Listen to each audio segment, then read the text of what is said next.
Greetings, everyone. Welcome to the second episode of Pod Shots, a platform where you can speak about anything and everything. Today, we have a lot of some really amazing people and undoubtedly some of the most popular faces of the engineering college, myself included, of course.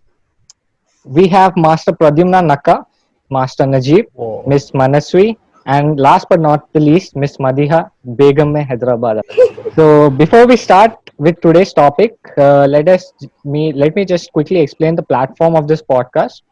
So at least the platform follows up with at least two or more speakers from Usmania University can talk about any topic of their choice, or else if they want, we can have a suggestion from audience, and you are free to make any pairs and talk about anything. Keep the talk short, approximately 15 to 20 minutes, not more than that. The following topics are prohibited: religion, race, active politics, or any controversial topics. Refrain from using any kinds of cuss words or derogatory remarks. And lastly, be creative. So, refrain from cuss words. So, that's the first objection I have from my speakers. So, I said refrain. So, it's like you can do it a little bit. Like, what can we say? refine a little bit. Uh, Not more, that is little. Okay, never mind. So before we get to the topic of today, we have a segment where we do a little bit of small talk. So how do we start? Since we all are apparently good at conversation but bad at small talk, so let us do this thing. Tell me the problems of having small talk, Pradyumna. Problems of having small talk. Since we are having it now, we are Yeah, unable to see, do this small this talk. is the problem right Yeah, here. we consider Uh, ourselves excellent conversationalists, like self-certified though. yeah, yeah. I don't know. Few people just annoy me, and I don't like their very existence.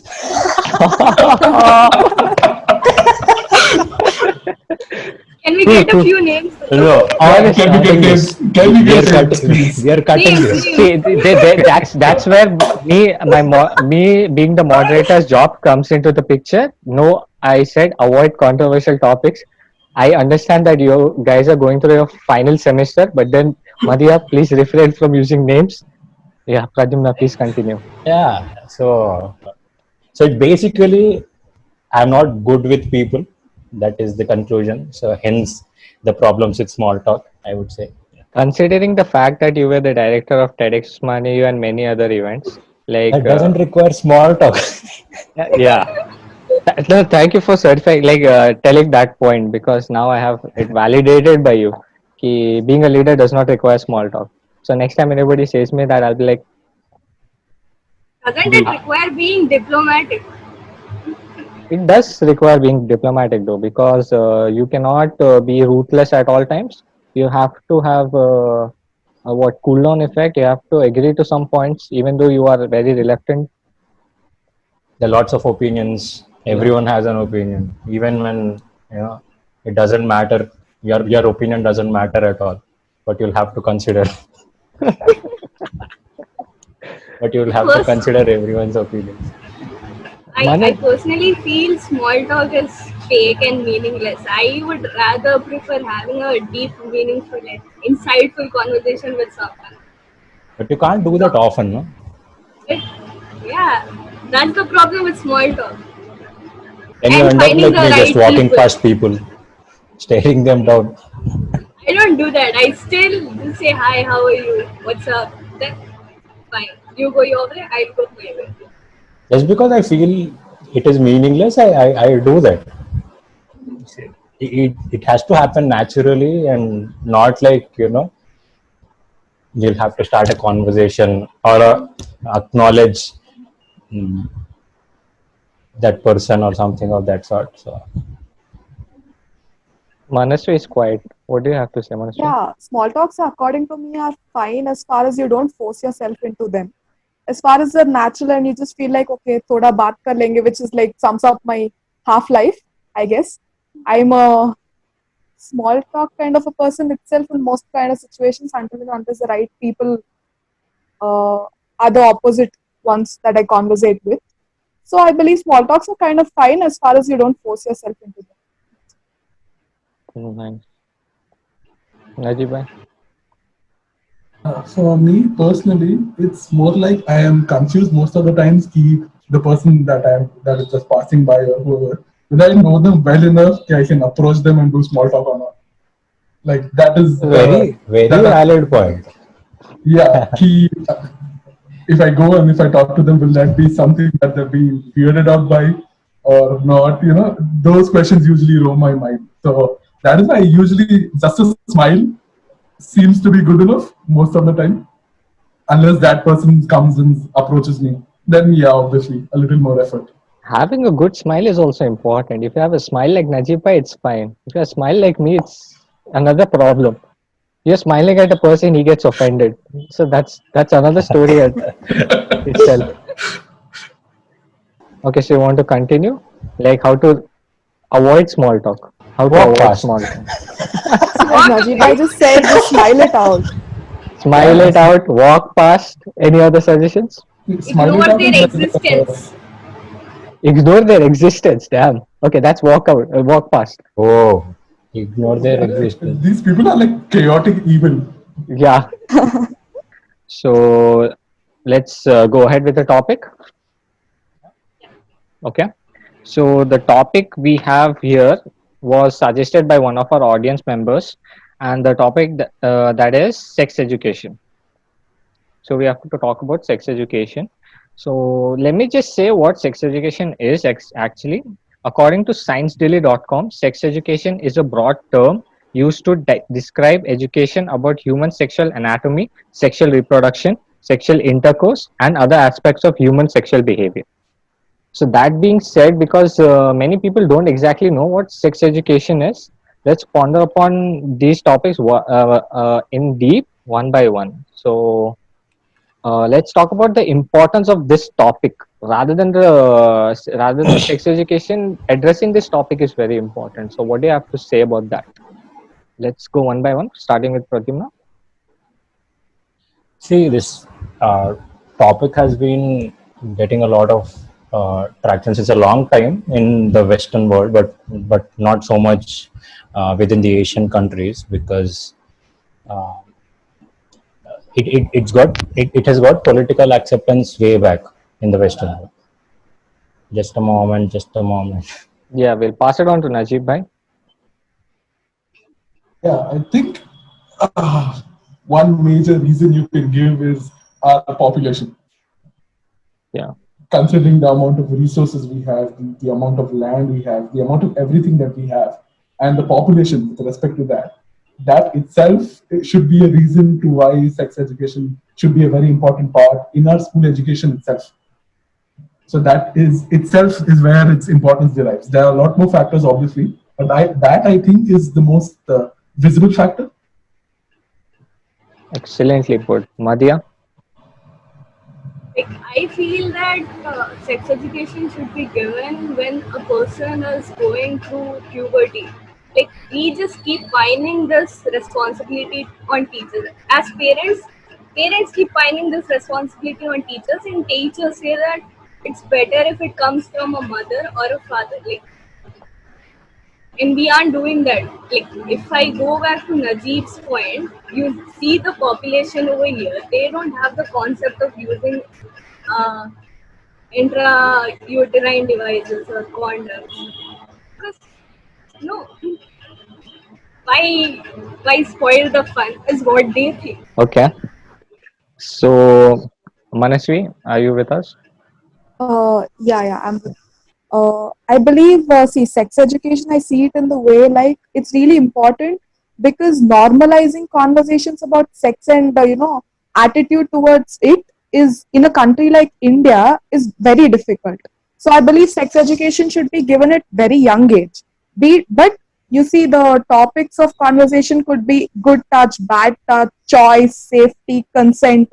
At a very young age, if people start understanding what are the importance of these terms, then the conversations could be more normalized. The topic of sex could be more normalized, and the awareness could be, spread amongst the younger generation so that misinformations are not conveyed. Yeah. Yeah. Beautifully put. So now we know what the importance of this topic is in our particular society. Let's talk about some of the myths and facts, because there are many myths and facts associated with this topic. Let me just list out a few and then we'll discuss about it. The first point being sex education disregards values and morals. That's one of the myth that is like I googled the most popular myths and facts for this topic, and this was the first that popped up. So the fact is it incorporates values and cultural sensitivity. Just to repeat it, sex education disregards values and morals is the myth, and the fact is it incorporates values and cultural sensitivity. So what do you have to say about that? As you rightly pointed out, there's no point of the morals being uh, downgraded, because this sort of education is as we already discussed what the main problems are and what we are combating with the sex education. There's no point in uh, people not promoting sex education because our morals could get downgraded. I don't see a point in that myth at all. See, the moral and values is a very interesting point because it is very deeply rooted in everything that we do every day, in how our culture is, built from the ground up. And that is something, yeah, that obviously needs change. And sex education, especially, it is a very integral part of our life, and one of the only integral parts of our life that people are unfortunately not comfortable in discussing. That is where the main problem is. It is a very integral part. So how not discussing something that is so important in life degrades your values when your values are what your life surrounds. So basically, you're telling ki, like instead of it does not disregard the values and morals, but rather not discussing it, disregards it. Exactly. Perfect. Madhya. I mean, don't you think that like people think sex education encourages teenagers to go out and be wild, but it actually does the opposite. Instead of like surfing through the dark sides of the internet, like getting a different interpretation of what sex actually is, like what pleasure actually is. If it's given at if it's given by someone that is close to you, someone that's important to you, like when someone tells you like this is what it actually is, like it completely changes a person from within. Like Yeah, actually, what you're saying is what was one of the myths we have, that sexual education teaches the mechanics of sex to the young children. Rather, it provides age appropriate information and skills to help young people delay sexual initiation that you suggested and to protect themselves when they do become sexually active. So, yes, that's that. And Manasu, what do you have to say about it? Right, I totally resonate with Madhiha's opinion. In the internet era where lots of information is available here and in and around, you don't even know, like a young mind wouldn't even know what is right and what is wrong. Instead of taking the wrong side information, how about educating them about what exactly it is, giving them right information, and curb the spread of misinformation about sex and sexuality in the coming generations. I think that is more important compared to uh, looking to it as something that degrades moral values or something else. So we have got now that we have all your points, we have another myth that sexual education programs are used as a tool to control population growth. Just a Okay. second, Ali. Yeah. I want to know your thoughts on the same, the first one. For me, like when we talk about morals and values, for our particular society, we tend to the Indian culture and the religion. See, for example, if you take my viewpoint, if I talk about Islam, so Islam, according to Islam, you have to teach your children about sex education when they hit puberty, as was done for me by my parents. So you have to teach them as soon as they are, like, basically when they're physically ready to make babies, you're supposed to tell them that you are in a situation where you can make babies, so that you don't do something which is not supposed to be done. So that's the point according to me. So morals and values don't affect it unless and until it's put in a proper way. So moving forward, let's discuss the next myth we have. That was sexual education programs are used as a tool to control population growth. The fact, Is this a myth or a fact? it's a myth actually. That's a debatable topic, so we'll have good points from you guys. So just before that, let me just Okay. state the fact. I don't know.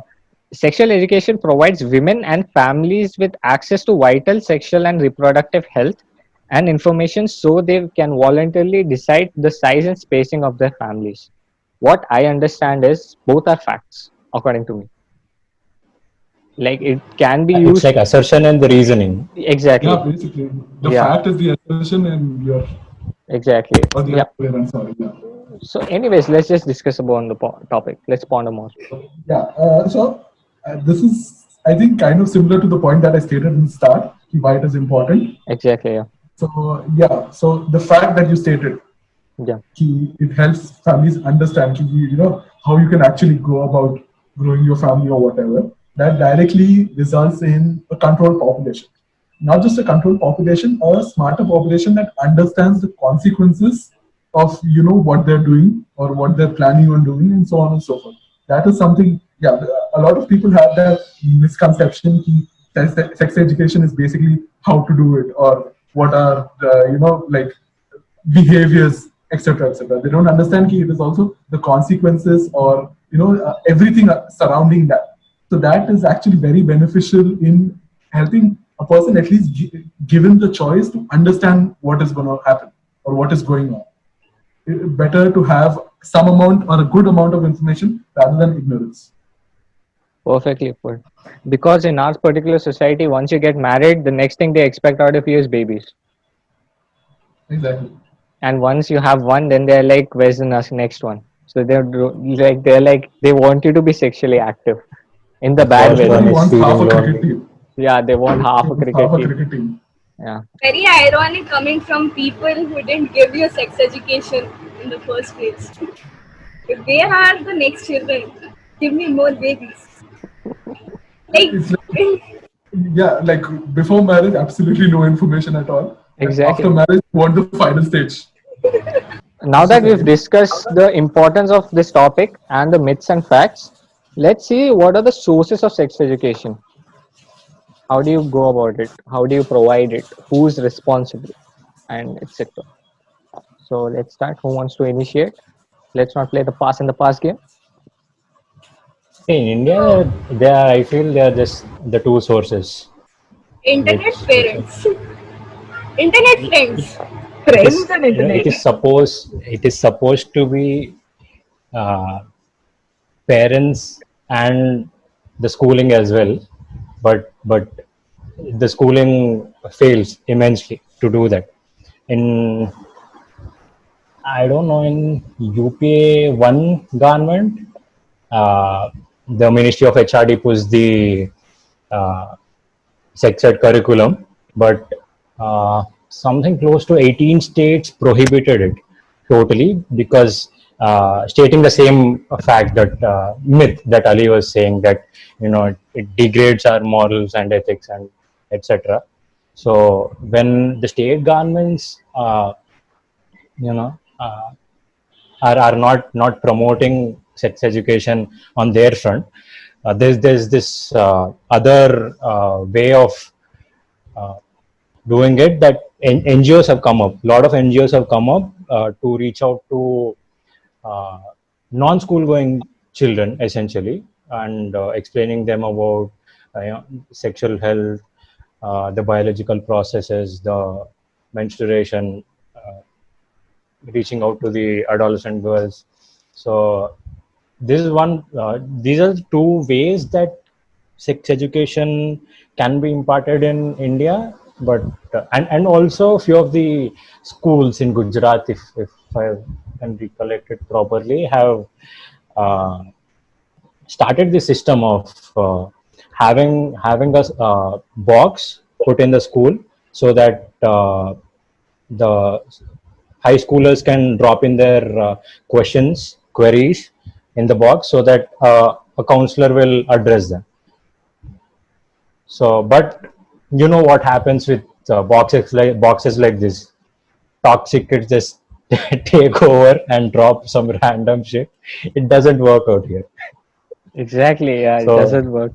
As a point, as you pointed out about women health, it is very important to know that sex education is not only about the act of sex itself, but it is also about the sexual health. Because when people deny the right to education, like sexual education, I'm talking about, or they, what do you say, don't discuss this with their children. Like parents don't discuss it with their children. They think that they're keeping their kids pure for a longer time, so that if they don't know about this thing, so, that and is ironic actually, because yes, a exactly. survey conducted by Exactly. uh, uh, Ministry of Women and Children Development, in association with UNICEF, of course, Hmm. they found out that they've interviewed few children, adolescent children as well. They found out that 53% of children of the age between 5 to 12 are sexually abused. So there's no education between the difference of uh, sexual touch and non-sexual touch. There's no proper education regarding that.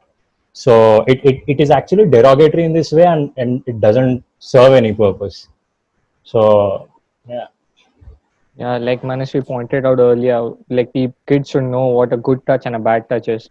There was this Yeah. program in UAE, in our schools particularly, wherein the government workers used to come and they used to teach kids about good and bad touch with a teddy bear. Like they used to touch this and say that this is a good touch, this is a bad touch. So that's a good way to go about it, I believe. It can be implemented in India as well. So that's that.